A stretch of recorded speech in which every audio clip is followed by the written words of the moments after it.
নমস্কার, কেমন আছেন সবাই? মিমির মিষ্টি আলাপের আরেকটি নতুন ব্লগে আপনাদের সবাইকে স্বাগত।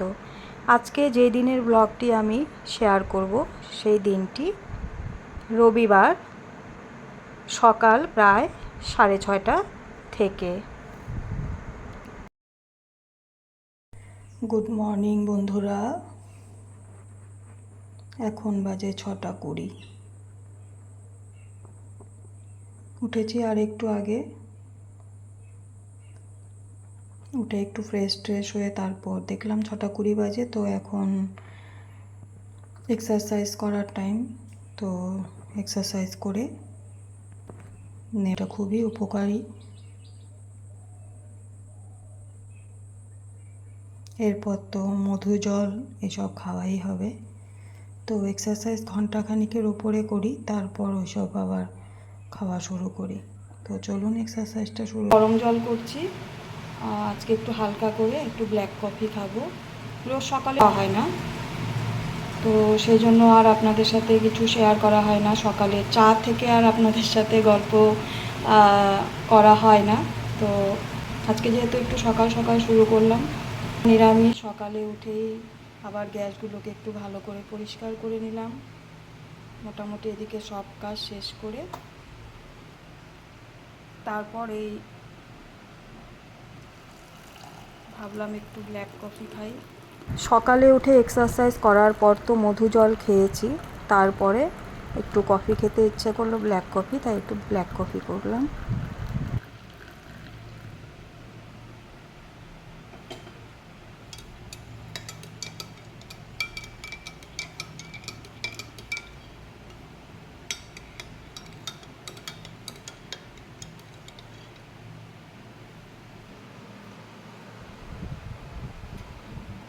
হয়ে গেছে ব্ল্যাক কফি। আজকে সকাল সকাল এই মানি প্ল্যান্ট গাছটা অ্যাকচুয়ালি আমার ওই গ্যাসের পাশে জানালার মধ্যে রাখা ছিল, সেটাকে আছে ওখান থেকে ওই 2-3 দিন পর পরই একটু পরিষ্কার করি। আজকে পরিষ্কার করে আজকে একটু এই জায়গাটাতে রাখলাম, কারণ ওই রান্নাঘরের জানালাটা এখন খুলতে পারছি না। ওপরে কাজ হচ্ছে যেহেতু ওই পাশের জানালাটা তো ফাঁকা, ওদিক দিয়ে ওরা অনেক সময় সিমেন্ট বালু মানে যা যা অপ্রয়োজনীয় জিনিস ওদিক দিয়ে ফেলছে। জানলাটা খুলে রাখলে কি হয়, জানলার এদিকটা দিয়ে ছিটে আসে। তো সেই জন্য জানালাটা যেহেতু বন্ধ, তো ভাবলাম যে না, একটু খোলামেলা জায়গায় থাকতে হবে। সেই জন্য দেখুন একে আলো করে। আর এই একটা ডাল, এই ডালটা যেটা একটা ডাল দেখা যাচ্ছে, এই যে এই ডালটার কথা বলছি, এই ডালটা হঠাৎ করে দেখলাম এতটা লম্বা হয়ে বেড়ে গেছে। তো ডালটাকে আমি মাঝখান থেকে ওটাকে কেটে তারপর আবার ওটাকে এই জলের মধ্যেই দিয়ে রেখেছি। এর আগেও আমি এরকম করেছিলাম, দেখলাম যে এই ডালগুলো থেকে আবার পাতা ছড়ায়, ডাল ছড়ায়। তো সেই জন্য এরকম করে দিয়ে রাখলাম, দেখি কি হয়। আচ্ছা, একটু বিস্কিটটা নিই। সকাল সকাল কফি খাই আর চা খাই আর বিস্কুট লাগে।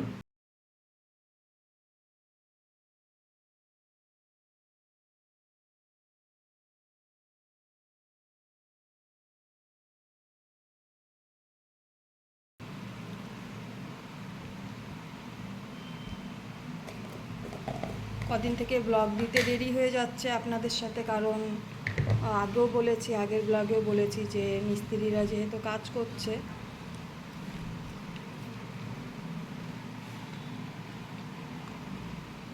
তো ঠিক আছে, আমি কফিটা খেয়ে নিচ্ছি, খেয়ে নিয়ে আবার আপনাদের সাথে পরে গল্প করব। সমস্ত কিছু ভালো করে ধুয়ে দিয়ে গেছে, কারণ আজকে মিস্ত্রি আসেনি কাজ করতে, সব ওই ধামে যাবে কালকে সোমবার। আজকে রবিবার সকাল থেকে ব্লগটা আজকে দেখাচ্ছি আপনাদেরকে। তো দেখুন আমিও সিঁড়ি দিয়ে ওপরে উঠে যাচ্ছি, কারণ অনেকক্ষণ হয়ে গেল, জামা কাপড়গুলো ধুয়ে দিয়ে গেছে। এখন মোটামুটি ওই ধরুন 11:30 বেজেই গেছে। চা খেয়ে কিছু কাজকর্ম করলাম, একটু রান্না বান্নার দিকেও একটুখানি নজর দিলাম। গুলো করে তারপর ভাবলাম যে এত রোদ উঠেছে আজকে যাই গিয়ে একটু সব জামা কাপড় নামিয়ে নিয়ে আসি। তার আগে দেখুন আপনাদেরকে দেখাচ্ছি ঘরগুলো। এটা বাথরুম, যে রুমটা হচ্ছে আর কি সেটাই দেখানোর চেষ্টা করছি। আর এটা হচ্ছে কিচেন ডাইনিং একসাথেই হচ্ছে। ভাবলাম আজকে একটু সুযোগ আছে দেখিয়ে নিই। আর এই যে ডাইনিংয়ের সঙ্গেই ডাইনিং দিয়ে দুটো রুম যাচ্ছে। প্রথমে আমি এই এই রুমটাতে আগে আপনাদের দেখাই। এই একটা রুম হবে বেডরুম। এদিক থেকে বেরিয়ে এসে পাশে যে রুমটা দেখালাম,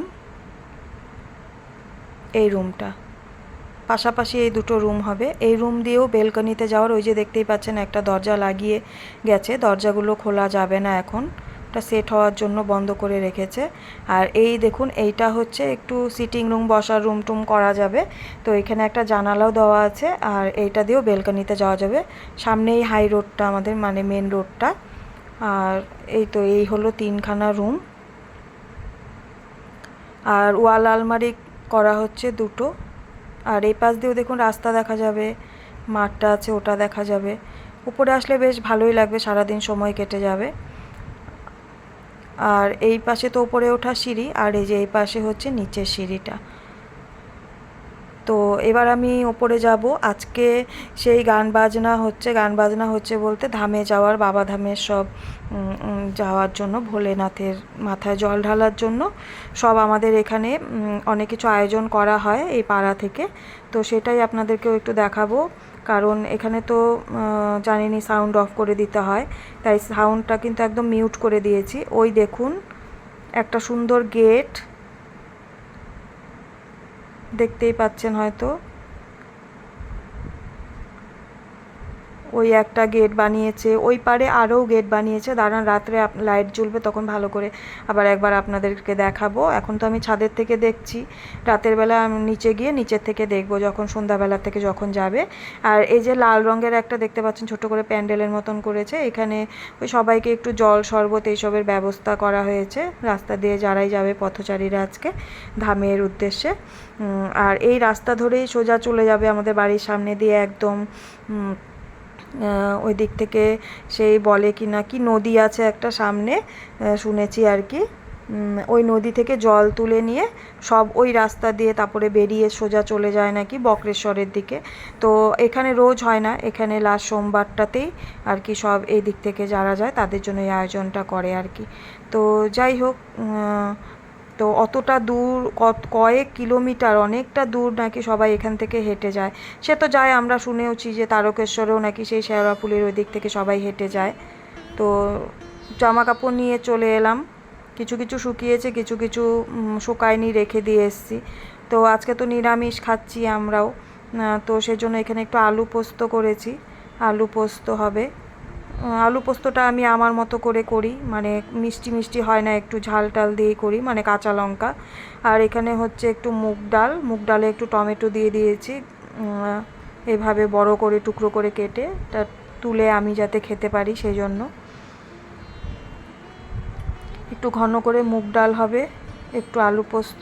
আর আজকে নিরামিষ একটু কচুর শাক করব, কচুর শাকটা কেটে নিয়েছি, একটু ছোলা দিয়ে করব। আর একটু ছোলাটা বেশি দেব, কারণ ছোলাটা বেশি দেবো এই জন্য, কারণ কেউ তো খাবে না কচু শাকটা, শুধু আমি খাবো। তো পরে কি করব, এমনি শুধু শুধু একটু রান্না হওয়ার পর, যতক্ষণ না বিকি আসে অফিস থেকে। তো এত সুন্দর নামটা ধরে ডাকতে আমার খুব ভালো লাগে। আপনারা অনেকেই জানেন এই নামটা আপনাদের অনেকেরই খুব ভালোবাসার নাম আমার হাজব্যান্ডের, ভিকি নামটা। তাই আমি ভিকি নামটাই আজকে আবার আমার মুখ দিয়ে চলে এলো। এই নামটা দিয়ে কিন্তু আমিও এখন বাড়িতে সবসময় বেশি ডাকি আপনাদের এই ভালো লাগার নামটাই। তো এই যে দেখুন ছোলা দিয়ে আর কচু শাক দিয়ে সেদ্ধ করে নিচ্ছি। সেদ্ধ করে নিয়ে যেটা বলছিলাম যে শাকটা হওয়ার পর না আমি একটুখানি বসে বসে খাবো, বহুদিন সেই কচু শাক খাওয়া হয় না। তো যাই হোক, স্কিনের প্রবলেমের জন্য আমি একটু কচু শাকটা এখন কম খাই। কচু শাকে শুনেছি রক্ত পরিষ্কার করে, কিন্তু একটু মানে কচু শাক তো অনেক সময় যেরকম ইচিং হয় সেই জন্য মানে গলা ধরে, হাত চুলকায়। তো আমার হাতে যেহেতু একটুখানি প্রবলেম আছে স্কিনের এখন, তো সেই জন্য আর কি খাওয়া হয় না আর কি। তো আজকে যখন খাবো বলেছি তাই একটু একদম শুরু থেকেই খাওয়া শুরু করব। তো আমি একাই খাবো কচু শাকটা, তাই একটুখানি, যেহেতু ভিকি খায় না কচু শাক।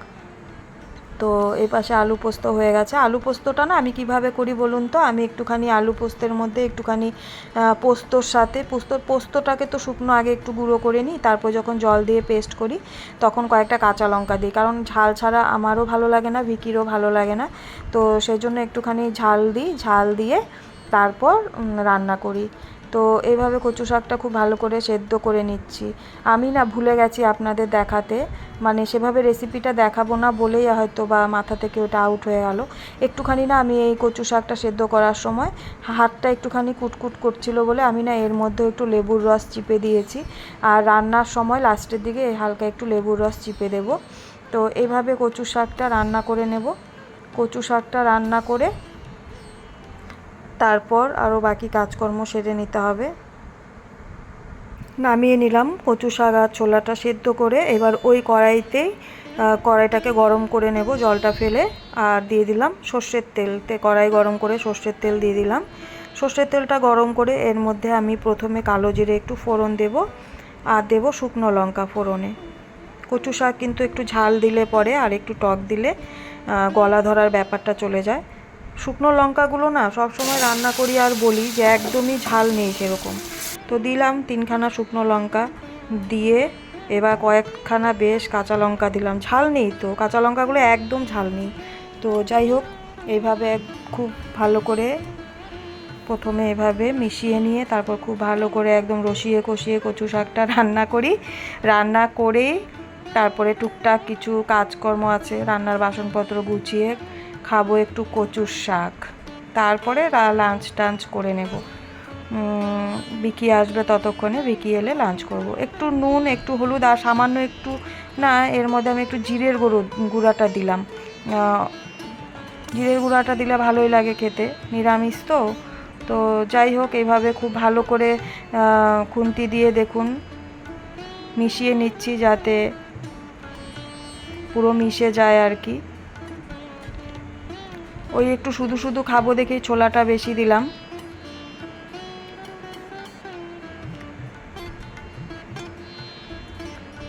কারণ ভাত খাওয়ার সময় রাতে তো শাক খাবো না, কারণ রাতে তো ভাত খাবো না। তো আর কালকে খাওয়াও হবে না, এই কচু শাক আবার থেকে যাবে সেই জন্য। ও তার মধ্যে আবার দেখুন একটুখানি আদা দিয়ে দিলাম আর চিনি দিলাম। আদাটা দিলাম মানে আদাটা কুচিয়ে রেখে দিয়েছিলাম সাইডে ডালে দেওয়ার জন্য। তো ডালটাতে দেওয়ার পর মনে হলো যে একটুখানি তাহলে রেখে দিই, ডালে দেওয়ার পর একটুখানি শাকটাতেও দেবো, ভালোই লাগে নিরামিষ রান্না করলে, এর আগেও আমি দিয়েছি। আর সামান্য একটু চিনি দিলাম একটু স্বাদ হওয়ার জন্য, কচু শাকে একটু চিনি দিলে নাকি ভালো লাগে খেতে। আর এই যে এখন হয়ে গেছে, এখন নামিয়ে দেবো। তার আগে যে দেখুন এই সামান্য একটুখানি লেবু দেবো, কারণ আগেই তো একটু লেবু দিয়েছিলাম বললাম আপনাদেরকে। লেবুটা দিয়ে একটু নেড়ে চেড়ে মিশিয়ে নেব, মিশিয়ে নিয়ে তারপর নামিয়ে নেব। তো দেখুন সব রান্নাবান্না আজকের হয়ে গেছে, ডাল হলো, কচু শাক হলো, আলু পোস্ত হলো, ভাত হলো। এবার আস্তে আস্তে খাওয়া দাওয়া করে রেস্ট করে নেব। চলে এসেছি সন্ধেবেলা আপনাদের সাথে আবার দেখানোর জন্য। আমার বাড়ির সামনে দিয়ে অনেক ভিড় হয়, এভাবে করে যায় সবাই, তো দেখতে ভালোই লাগে, তাই আপনাদেরকেও একটুখানি দেখাবো বলে এসেছি। সন্ধেবেলা না একটু দেরি হয়ে গেল, ঘুম থেকে উঠলাম, উঠে টুকটাক একটু কাজ করলাম। রাস্তা দিয়ে তো সারাদিন যাচ্ছে, তবে সারাদিন দেখানোটা সম্ভব হলো না, তাহলে আমাকে গেট খুলে বাইরে বসে থাকতে হতো। কারণ হচ্ছে এর পরের বার আশা করছি আপনাদেরকে ওই ব্যালকনি থেকে দেখাতে পারবো। তখন মোবাইলটা যদি বসিয়েও রেখে দিই না, তাও আপনারা নিজেদের মানে দেখতে পাবেন আর কি, লাইভ করলেও। কিন্তু এই সময়টা আবার লাইভও করতে পারবো না, কারণ মিউট করতে পারবো, আনমিউট করে করা যাবে না, গান চলছে তো। তাও ভাবলাম যে না, একটুখানি ফটো তুলে নিই আর একটুখানি ভিডিও করি, সেটাই আপনাদের সাথে শেয়ার করি। এই দেখুন, ওই যে বলেছিলাম আপনাদেরকে লাইট ব্যবস্থা করা হয়েছে, এই দিকটায় দেখুন। এটা তো আমার বাড়ির সামনে লাইটটা দিয়ে, কিন্তু রাস্তায় একটুখানি লাইট দিতে পারতো আজকের দিনের জন্য। এই অনেকটা রাস্তা অন্ধকার হয়েই এরা যায়, হাই রোড তো, হাই রোডটা দিয়ে যায় সেই জন্যই। ওই দেখুন একটু জুম করলো বিকি, ওই পাশে দেখুন হলুদ আবার দেখা যাচ্ছে, গেট, আর এই পাশে একটা বড় গেট করেছে। জল ছত্র বা কিছু একটা বলে, দেখুন কত গ্লাস পড়ে আছে, মানে সবাই এখান থেকে জল না শরবত খাচ্ছে আর ফেলে দিয়ে যাচ্ছে, যে ওগুলোর সব আবার কালকে লোকজন এসে পরিষ্কার করে দিয়ে যাবে। আর এইভাবেই দেখুন সবাই যাচ্ছে, কেউ পতাকা নিয়ে যাচ্ছে, অনেক রকমের অনেক কিছু সাজিয়েছে, বাঘগুলোকে খুব সুন্দর সুন্দর করে সাজিয়েছে, অনেকে সুন্দর সুন্দর কালারের ড্রেস পরেছে, আর সবার মুখে মুখে ধামের যে ধ্বনি সেটা দিচ্ছে, তারপর গান বাজছে, অনেকে গান বাজাতে বাজাতে যাচ্ছে, বাজনা বাজাতে বাজাতে যাচ্ছে, কিন্তু উপায় নেই, সব কিছুই মিউট করেই করতে হলো। তবুও দেখতে কি ভালো লাগে বলুন, যে বাড়ির সামনে দিয়ে এইভাবে করে যাচ্ছে, সেটা দেখুন আপনাদেরকেও একটু দেখালাম। এখনও শ্রাবণ মাস শেষ হয়নি, তাই তাড়াতাড়ি ভিডিওটা আপলোড করে দিলাম। আসলে ভয়েস দিতে এত অসুবিধা হচ্ছে, ভয়েস দেওয়ার টাইমটাই পাচ্ছি না, মিস্ত্রি কাজ করছে তো, ভয়েস না দিয়ে কিছু কিছু জায়গায় তো ভয়েস দিতে হয়, তো সেই জন্য কিছু কিছু জায়গায় ভয়েস দেওয়ার জন্যই আর কি হয়ে উঠছিল না। আজকে একটু সুযোগ পেলাম, সুযোগটা বের করে নিয়ে ভাবলাম যে না, সুযোগটাকে কাজে লাগাই আর ভয়েসটা দিয়ে তাড়াতাড়ি করে আপলোড করে দিই। কালকে সোমবার, কালকে সবাই জল ঢালবে, আজকে রবিবার, সবাই দেখুন এইভাবে অনবরত হেঁটে চলছে। বিকিও এখানে ভিডিও করছে, বিকি বোধহয় ভিডিও কলে আমার শাশুড়ি মাকে দেখাচ্ছে, শ্বশুরমশাইকে দেখাচ্ছে। আমার বাড়িতে ফোন করে সবাইকে দেখিয়েছিলাম। দেখুন একদল করে আসছে আর একদল করে যাচ্ছে। আজকে আমাদের বাড়ির সামনের এই যে বসার জায়গা, মানে যে সিঁড়ির মতন দেখতে পাচ্ছেন, এগুলো সব ধুয়ে দিয়েছিলাম সকালে আমরা, কারণ এখানে না অনেকে এসে বসে, এরকম হাঁটাচলা করতে করতে পা ব্যথা হয়ে যায়, একটুখানি বসে, বা কারো বাঁকে যদি কোনো কিছু ঠিক করতে হয় সেটা ওখানে ওরা ধরে নিয়ে ওখানটায় বসে নিয়ে করতে সুবিধা হয়। আগের বছর দেখেছিলাম, সেজন্য ভাবলাম যে এই বছরটা একটু ধুয়ে দিই। রাস্তায় জল দেখে বুঝতেই পারছেন ধোয়ানো হয়েছিল, এখনও শুকোয়নি। তো এইভাবেই দেখুন সবাই এগিয়ে যাচ্ছে বাবার কাছে জল ঢালতে, নিজেদের মনের ইচ্ছা নিয়ে। সবার আশা, সবার ইচ্ছা যেন বাবা যেন তাদের পূরণ করে, আর সবাই যেন সুস্থভাবে তাদের গন্তব্যে আজকে গিয়ে পৌঁছতে পারে, সবাই যেন সুস্থ সবলভাবে সাবধানভাবেই বাবার মাথায় জল ঢেলে পূর্ণতা অর্জন করতে পারে, এটাই প্রার্থনা করব। ভীষণ দেখুন কত ভারী ভারী বাঘগুলোকে নিয়ে কত কিলোমিটার, কয়েক কিলোমিটার ওনারা সবাই হেঁটে যাচ্ছে, ছোট ছোট বাচ্চারাও পর্যন্ত এভাবে হেঁটে হেঁটে যাচ্ছে, দেখতেও ভালো লাগে। আর খুবই একটা পুণ্যের কাজ করছে সবাই, কত সুন্দর সুন্দর করে সাজিয়েছে, দেখতে কি দারুণ লাগে। তো যাই হোক, আজকের ভিডিওটা যদি আপনাদের সবার ভালো লেগে থাকে, অবশ্যই কিন্তু লাইক কমেন্ট শেয়ার করবেন, কমেন্ট করে কিন্তু অবশ্যই জানাবেন আপনাদের দেখতে কেমন লাগলো, এই সুন্দর একটা দৃশ্য আপনাদের সাথে আমি শেয়ার করলাম, সেটা আপনাদের দেখে কেমন লাগলো, আর কার কার বাড়ির সামনে দিয়ে এরকমভাবে যায়, যদি কারো বাড়ির সামনে থেকে গিয়ে থাকে তাহলে অবশ্যই জানাবেন। দেখতে কিন্তু অসাধারণ লাগে। সন্ধ্যে থেকে প্রচুর ভিড় হয়েছিল, সারাদিন প্রচুর ভিড় হয়েছিল, আবার অনেকটা রাতে ভিড় হবে। এখন তো মোটামুটি 8টা, 8:30 এরকম হয়ে গেছে ভিডিও করতে করতে, কিন্তু রাত্রি 10টা 11টার পর থেকে কিন্তু আরও অনেক বেশি ভিড় হয়ে যায়। গোটা রাত, কালকে সকাল অবধি সবাই যাবে, তারপরের দিক থেকে যেরকম অনেকটা হালকা হয়ে যায়। আর ভিড়ের ঢল মানে গ্রুপে গ্রুপে যখন আসে না, তখন অনেকটা ভিড় হয়ে যায়।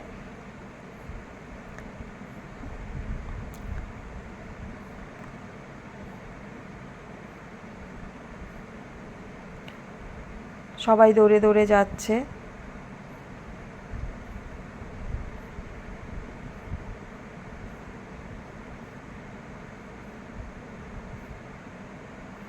এই পথ চলাটা কিন্তু যারা এভাবে চলে যাচ্ছে, হেঁটে যাচ্ছে পথ চলে, তাদের কিন্তু কোনো কষ্ট, কিন্তু কোনো ফিল হয় না, তারা কিন্তু একটাই মনে বাসনা নিয়ে এভাবে ছুটে চলছে, বাবার স্থানে পৌঁছাবো, বাবার ধামে পৌঁছাবো, নিজেদের মনের ইচ্ছা নিয়ে, নিজেদের এই যে তারা হেঁটে চলছে যে পূর্ণতা অর্জন করতে, তাদের কিন্তু এই একটাই মনের মধ্যে বাসনা, তাদের কিন্তু অন্য কোনো চিন্তা নেই যে এত দূর হাঁটছি পা ব্যথা হয়ে যাবে, এরকম কোনো চিন্তাধারা নিয়ে কিন্তু কেউই যাচ্ছে না। আর এই সমস্ত চিন্তাধারা নিয়ে কিন্তু যাওয়াটাও উচিত না, বা যাওয়া সম্ভবও হয় না। কারণ যাদের মনে একমাত্র পূর্ণতা অর্জনের একটা ইচ্ছে থাকে, সেই ইচ্ছেটা নিয়েই কিন্তু তারা এগোতে পারে। সবাই কিন্তু এটা পারে না। তো দূর থেকেই আমরা তাদের সাথেই আমরা একটুখানি বাবা ভোলেনাথের কাছে হাত জোর করে প্রার্থনা করব যে সবাই যাতে নিজের ইচ্ছেটা পূর্ণ করতে পারে, সবাই যাতে খুব ভালোভাবে সাবধানে সেই স্থানে পৌঁছে গিয়ে, বাবার ধামে পৌঁছে গিয়ে বাবার মাথায় জল ঢেলে সুস্থ সবলভাবে সবাই যাতে ফিরে আসে। সবার মনের আশা যেন পূরণ হয়, সাথে বাবা ভোলানাথ যেন আমাদেরকেও সবাইকে একটু আশীর্বাদ করে, আমরা যেন সবাই ভালো থাকি, সবাই সুস্থ থাকি। এত সুন্দর সুন্দর না মনে হচ্ছিল যে মানে আরও ভিডিও করি, আরও আপনাদের সাথে শেয়ার করব। এই দেখুন না, এক একজন এক এক রকম করে বাঘগুলোকে সাজিয়েছে, তাদের এক একটা গ্রুপের এক এক রকম কালারের সুন্দর সুন্দর ড্রেস পোশাক পরেছে, কিন্তু কিছু করার নেই, অনেক বেশি ভিডিও তো করা যাবে না। দেখুন ঘাড়ের মধ্যে কাকে বসিয়েছে দেখেছেন? শিব ঠাকুর বসে যাচ্ছে।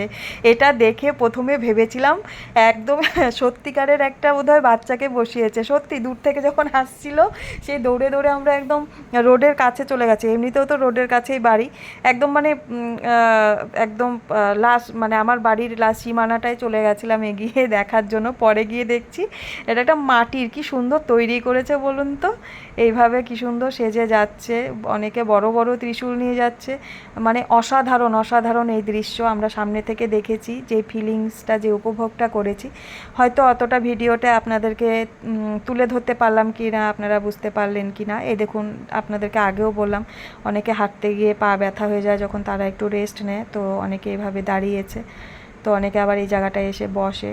আর এইভাবেই লোকে দেখুন কখনো ভিড় কমে যাচ্ছে, কখনো ভিড় বাড়ছে, তবে সারাদিন তো প্রচুর ভিড় হয়েছে। আবার দেখুন এরা চলছে নিজেদের গন্তব্যে আবার ছুটে চলবে এইভাবে। এত কিলোমিটার, আমরা 1-2 কিলোমিটার হাঁটতে কিন্তু এমনি সময় কিন্তু সাহস পাই না সচরাচর। এখনকার দিনে যা হয়েছে, একটু বেরোলেই, বাড়ির থেকে বেরোলেই হয় বাড়ির গাড়ি, না হয় টোটো, এই সমস্ততেই আমরা যাই যাতায়াত করতে, মানে সুবিধে মনে করি। কিন্তু এই আজকের দিনটা দেখুন, কত দূর দূরান্ত থেকে সবাই আসছে, আর এই রাস্তাটা দিয়েই চলে যাবে নদীতে গিয়ে জল ভরে, জল তুলে নিয়ে আবার ওই দিক থেকে বেরিয়ে যাবে সোজা সেই গন্তব্যের ঠিকানায়। দেখুন না কত ভালো লাগছে, কত তুলবো আর কত তুলবো না। যখনই ক্যামেরাটা অফ করে দিচ্ছি তখনই একটা করে এরকম সুন্দর সুন্দর সাজানো বাঘগুলোকে নিয়ে সবাই ছুটছে, আবার ক্যামেরা অন করছি, আবার অনেকটা তুলতেও পারিনি, মানে এত সুন্দর সুন্দর পার হয়ে গেছে। আর কত বড় করব ভিডিও, আপনারাও দেখতে সেটা কতটা আগ্রহী হবেন সেটাও জানি না। তো যাই হোক, যতটাই পারলাম ততটাই আপনাদের সাথে এভাবে শেয়ার করার চেষ্টা করলাম। তো আজকের ভিডিওটা যদি আপনাদের ভালো লেগে থাকে তাহলে কিন্তু আরেকবার বলবো, সবাই লাইক কমেন্ট আর একটু সবার মাঝে শেয়ার করে দেবেন, সবাইকে একটু আজকের এই দৃশ্যটা দেখার সুযোগ করে দেবেন, আপনাদের কাছে অনুরোধ রইল। আর আপনাদের এই সুন্দর সুন্দর বাঘগুলো দেখে, এই দৃশ্য, সুন্দর সুন্দর দৃশ্য দেখে কেমন লাগলো অবশ্যই কিন্তু জানাতে ভুলবেন না। সবাই খুব ভালো থাকবেন, সুস্থ থাকবেন, অবশ্যই সবাই খুব সাবধানে থাকবেন, প্রত্যেকটি দিনের প্রত্যেকটি মুহূর্ত সবাই খুব আনন্দে কাটান। আবার আপনাদের সাথে দেখা হবে আরেকটি নতুন ভিডিওর সাথে, আরেকটি নতুন ব্লগের সাথে।